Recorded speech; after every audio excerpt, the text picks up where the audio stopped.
scheduling everybody.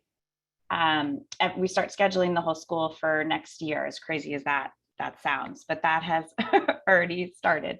So sometimes this raises a lot of anxiety and questions, and access to counselors, and how are we going to get all our questions answered. So I wanted to go over our process because sometimes it's misunderstood, but believe me, we've all been doing this for a long time, and it's pretty well thought out of how the process works. So currently, if any of you are parents of sophomores, we did a mailer in December and then a bazillion reminders about sophomore counseling. So that's what we're in the middle of right now.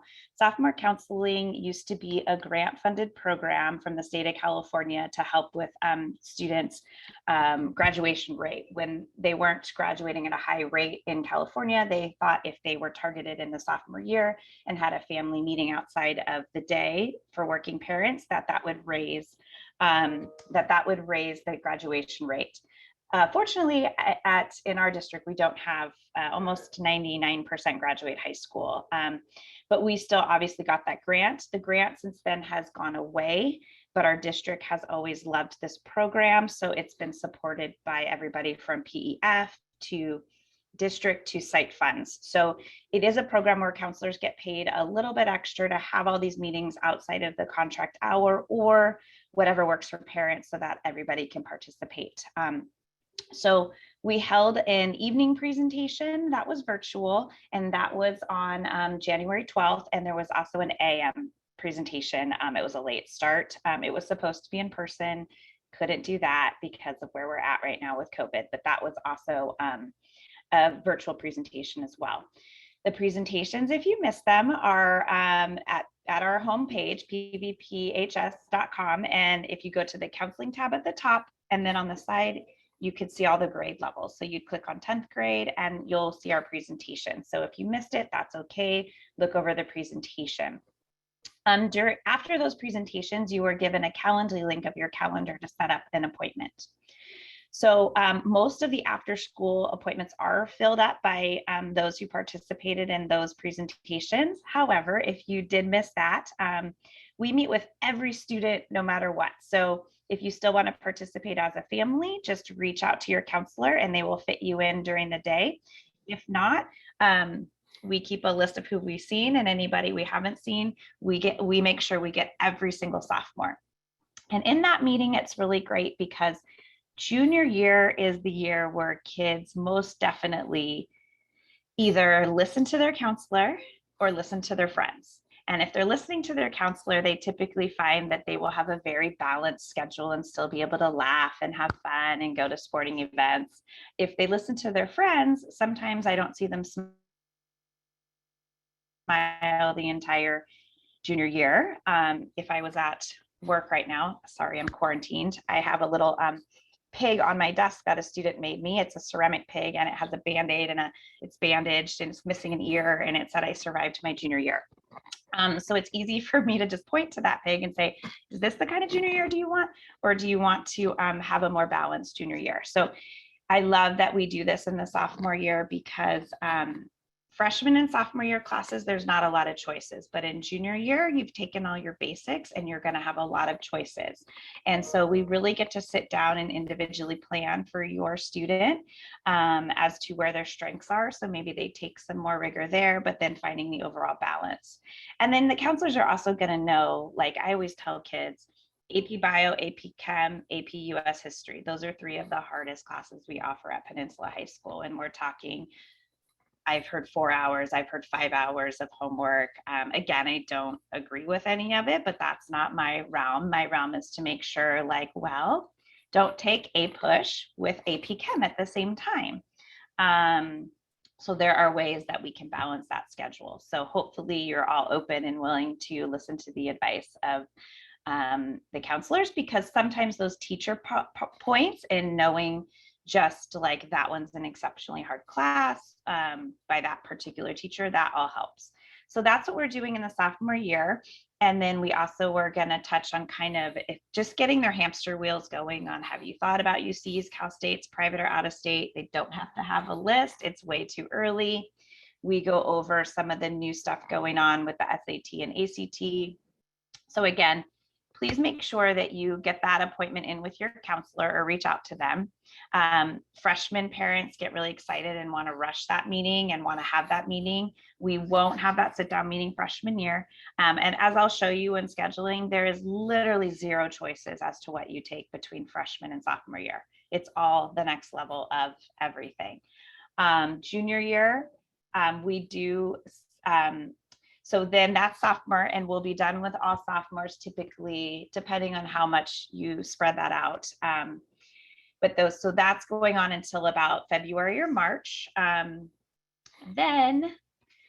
So I'm going to share my screen because I just want to show you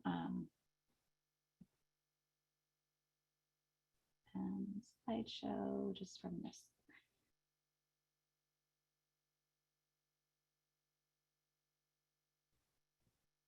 Okay, so if you guys can see this slide, this was from our sophomore counseling presentation. Oh boy, did it load?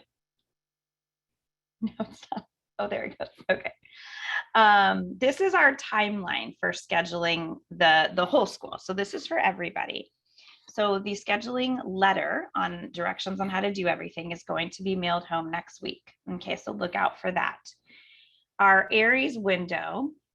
So even if you've already had your sophomore counseling appointment and we went over classes, counselors can't schedule an Aries for you. So you still have to wait until the window opens.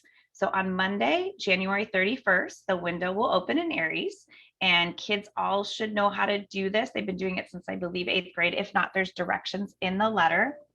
And then it will close on Sunday, February 13th. So it's open for about a couple weeks. And this is where counselors get an influx of these slips. These are requests to see counselors. I come into my office and I see like 20 of those a day because everybody wants help doing their schedule before the window closes. We used to do it that way and it ended up doubling our work. Remember, we all have about 400 kids, so we have to work smarter. So we used to meet with all the kids before, then we would open the window and they were supposed to put it up there themselves, and then it would close. Half of them didn't do it. Half of them screwed up Aries. Half of them didn't put in no class 0. And then they get their schedule in summer and it's a mess. And sometimes we can't change it. And now before school even starts, your child is a wreck. And so we really try to avoid that. So we are not going to meet with them before the window. If we get a billion of these slips, I write back, we have a program, and this is when I'm going to meet with you. So the window will close, and then juniors we do first, and juniors start the week of February 22nd. So that's the holiday, President's holiday week, and it takes us 2 weeks. I'm building that schedule now. Every English class will have a set time where this English teacher will bring their kids down to the College Career Center and one at a time walk over to the counseling office. Your student will sit individually with that counselor and go over either what they put in Aries to make sure they did it correctly, to make sure their schedule's balanced, to make sure they're on track for their A through G, to make sure they're on track for graduation. Or if they didn't do it at all, we're going to do it together, so that when their schedule rolls over into a real schedule, we don't have a million mistakes. Again, there's still going to be mistakes, but so that's why we wait till after. So if you feel ignored or your student does, I promise you everything can be fixed. And we want to stick with our program because it helps us work smarter. And it really is in the best interest of your kid that we go through the process. So juniors will be met.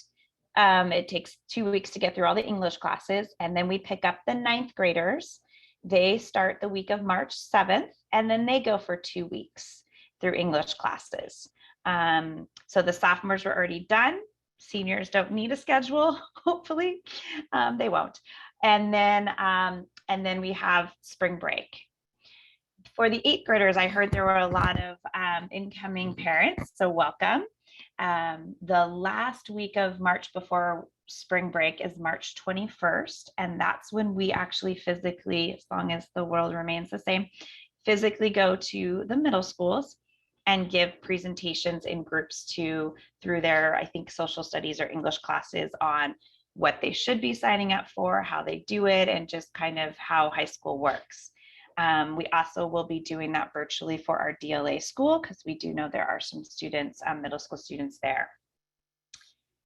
Then there will also be 8th grade parent night that happens for whatever we went over with the students, we'll go over with the parents, and that will all happen before we return. After spring break, we go to their schools, the middle schools, and we sit individually with your student and make sure they did their schedule accurately and that it's on track for graduation and four-year college at that point.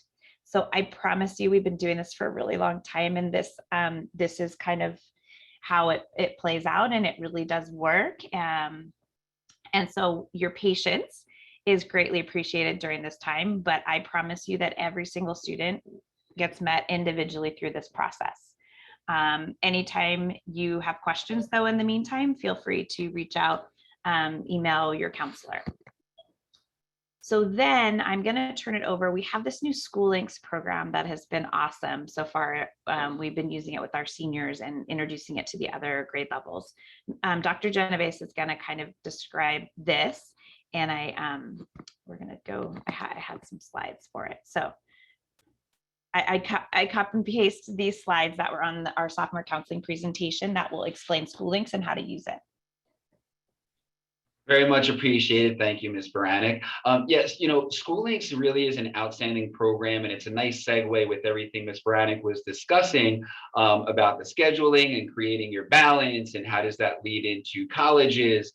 I could not agree more with everything she said. The one thing that I'm going to harp on even more, just because it's always on my mind, is just creating that balance. A lot of times students come to us and they say, well, Dr. Genovese, are you saying that I can get into UCLA without pre-calc honors? It's always such a tough question to answer. Oh, are you saying I don't need 4 APs to get into Stanford? These classes don't exist within a vacuum, right? So if you're taking a class, like Ms. Baranek was saying, where you're spending maybe an hour, 2 hours every single night on that class, yeah, maybe it is a wonderful challenge and something that you can handle if it were alone. But then there are also the other 5 classes and your extracurriculars and sleep and family time. So, we encourage students to find their specific balance, and everybody's different. So, like I said, it's a good segue into chatting about School Links because it's another tool we use to help students and families not only figure out certain things about their learning styles, because we have assessments on School Links, but also to look into colleges. And it's not easy to do. You'll hear us using the term safety, target, and reach about 1,000 times before your kid graduates, because we want to make sure that when we do look into applying to colleges, that they have some schools that are just straight up safety, meaning, they're most likely going to get in. Their criteria is higher than what the college generally has.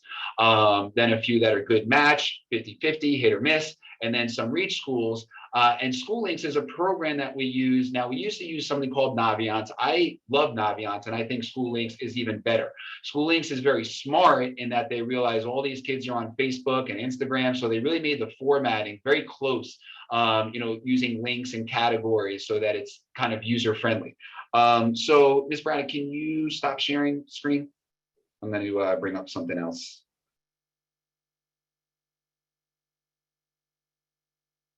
Beautiful, thank you. And for the Sangeeta, can you make it so that multiple people are able to share screen? It's not letting me right now. Lana, I'm not sure if that's something. Yeah, Lana can make him the co-host. Yeah. Thanks. Beautiful, got it. Thank you, Lana. Got it. So let me go here. Can I just get a thumbs up if you can see my screen? Nice blue screen. Beautiful, thank you. So if you have not been on School Links yet, totally fine, no problem. A lot of people haven't been on School Links yet because, like I said, it's a new program. If you're in our school website, pvphs.pvpusd.net, the School Links, oh, there we go.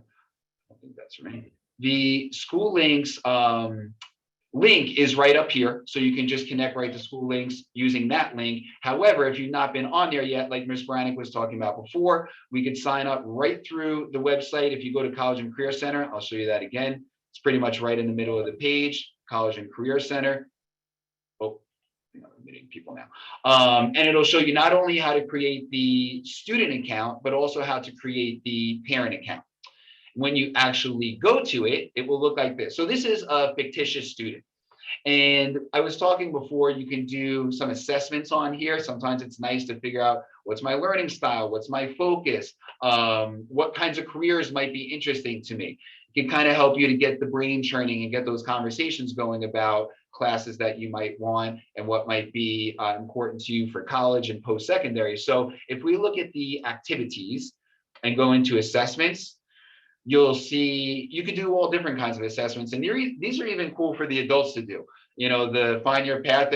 I think most of us would realize, even in our 30s, 40s, 50s, sometimes you still don't know what you want to do when you grow up, right? So the find your path really helps you to not only get an idea for colleges that might be of interest to you, but then it takes you to other links and places like what's the starting salary for most people in those jobs? What kinds of education do you need? What kinds of work would you, or certifications would you need? So it's pretty comprehensive. Social emotional learning, what's your what's your learning style, student focus. So it really is cool to do those assessments, something that you could do with your child at home. If you are looking in the college region, I've been on School Links a ton with my juniors and seniors so far this year. But if you go to the colleges section and school search, right up on top, you're going to see that they'll give you all these different categories. And you basically just fill them out, including what information is important to you. What kind of GPA do you have? What kind of campus are you looking for? Location, school size. It helps to limit the options because there are thousands of colleges out there. And I think most people have recognized that Penn, we're not a bumper sticker type of high school. You know, if there's a small school somewhere in Ohio that you find to be great, we find it to be great too. Not everybody has to go to, the same 15, 20 colleges. So that's why I really like this program. You could go through these different things. They'll spit back colleges at you that fit your criteria, but there's still going to be a bunch of colleges that fit your criteria, even if you reduce it a whole lot. And that's where you start clicking around and finding out more about these places. So I'm going to ask for a little participation. Maybe Lana or Sangeeta, please just tell me any college you have ever thought about before, or your child has thought. Doesn't matter which one. Any college in the country. Case Western. Case Western, beautiful. Thank you for not using one of the typicals either. So put in Case Western, go to Case Western University. Now, again, they're very smart on School Links. They're trying to make this look a lot like Instagram. On Instagram, they have the categories. You can click on the different things, same with Facebook. So as you go down, you're just really scrolling through those categories. Right off the bat, you can see it's a private school, meaning it's not state-sponsored in Ohio. A lot of times with state schools, which this is not, but a lot of times with state schools out of state, it's much harder for students to get into because most of the kids going there are in the state. So the University of Michigan in Ann Arbor's, UNC Chapel Hill, schools like that, high-end state schools are usually a little bit harder. But sometimes for states like California, or especially the rural states, the Arkansas, Missouri's, colleges want those students because they want to up the numbers in certain areas, okay? But what I love about School Links is it not only helps you to figure out what are my chances of getting into this college, can I use this to kind of process safety target reach, but also, do I like this college? Is it for me? Just because I can get in there doesn't mean I want to apply. So right off the bat, you see acceptance rate, 29%. That is not a high acceptance rate, and for the reason that it's a very good college. It's not easy to get into. But again, that will help you to kind of get an idea for safety target reach based on your own students' criteria. US News ranking, 42nd, again, very high. We have undergrad enrollment. I'll kind of fly through the next categories, but they're going to talk about campus settings. They have virtual tours. They give you the temperature. Very important for a lot of students who are looking to go to school, Midwest, out East. Trust me, I am the first person to say I think it's wonderful when students branch out during colleges, but spending the first 3 decades of my life in New York, it's not easy. Sometimes people get legitimate culture shock when they go there. So I like that they include that information. They're going to talk about what kinds of programs that they have, the demographics, what kinds of athletics, study abroad, parents. I'm sure a lot of you are going to, be interested in this cost and financial aid section. Am I right? And then you go a little further down, some more admissions information, which helps the process. Safety target reach, SAT and ACT is just not as much of a thing anymore. I won't get too into that right now. But it used to really help to try to figure out safety target reach, but now that's, colleges just really aren't requiring or even looking at them much anymore. But they'll usually also include a GPA. So again, it is a very cool program. At some point, you'll be on it throughout high school, but any questions about schooling, or I don't know if we're doing question and answer, but I'm happy to answer any questions about schoolings if you have them. Yeah, no, And thank you. Thank you. That was excellent. Thank you so much for the presentation. I think, Jean, I'm not sure if we're done, Kelly, if we're done with the main part of the presentation, should we move on to Q&A and probably stop the recording? I think we are, right? We're ready for Q&A. I just wanted everyone to kind of calm their nerves about scheduling and know that there is a process and everyone will be met. And then, yes, open up to questions. Yes, great. Thank you so much. And we can